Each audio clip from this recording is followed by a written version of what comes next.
Imagine you're a SOC analyst.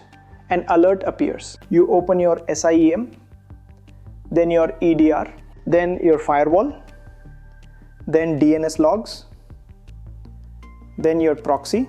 20 minutes later, you're still collecting information. You haven't even started investigating. Now imagine something different. You run a single Python script. Within seconds, every log is collected, normalized, correlated, prioritized, and only the suspicious activities appear in front of you. That's the difference between monitoring and threat hunting. Today, I'll show you how to make that transition. Let's be honest, most SOC analysts begin their careers using dashboards. Splunk, Microsoft Sentinel, QRadar, Elastic, FortiSIEM, Logarithm, Chronicle, and there's absolutely nothing wrong with that.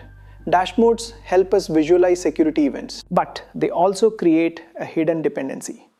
Every investigation becomes a series of clicks. Search, filter, export, copy, paste, repeat. Now think about your organization, maybe 500 endpoints, or 5,000, or even 50,000. Every day, millions of events arrive. No human can manually investigate every event. Eventually, dashboards become the bottleneck. The question changes from, can I find the attack, to can I automate finding the attack? That's where Python enters the picture. Here's the biggest misconception. Many people think learning Python means becoming a software developer. That's completely false. You don't need to build mobile apps. You don't need advanced algorithms. You don't need artificial intelligence. You simply need automation. Python allows you to tell the computer, perform this investigation for me. Instead of checking one log,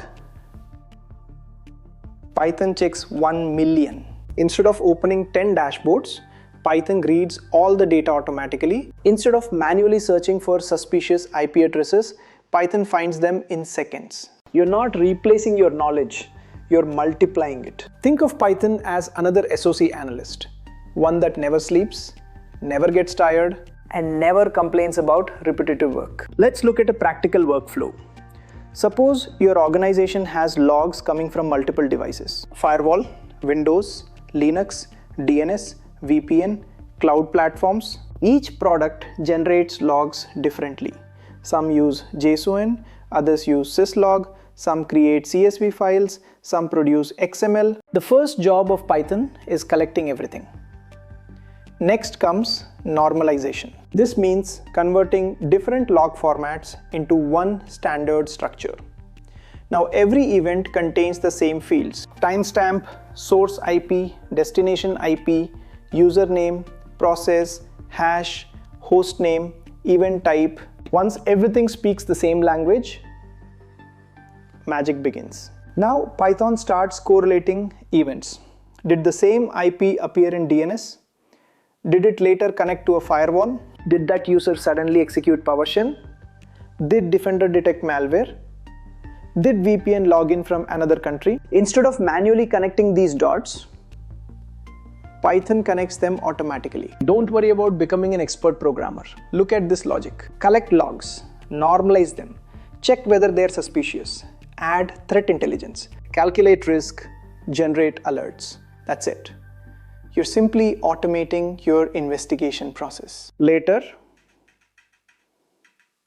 you can add machine learning, MITRE ATT&CK, mapping, virus total lookups, abuse IPDB, GeoIP, asset criticality, behavior analysis.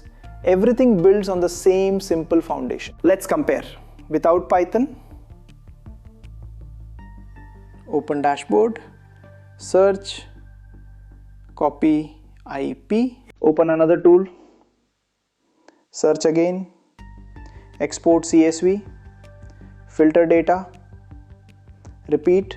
Time spent 20 to 30 minutes. Now with automation, run one script, collect logs, normalize data, correlate events, calculate risk, generate investigation report. Time less than 1 minute. That's not just automation, that's productivity, that's scalability. That's detection engineering. This is why Python has become one of the most valuable cybersecurity skills. Companies no longer want analysts who only click dashboards. They want engineers.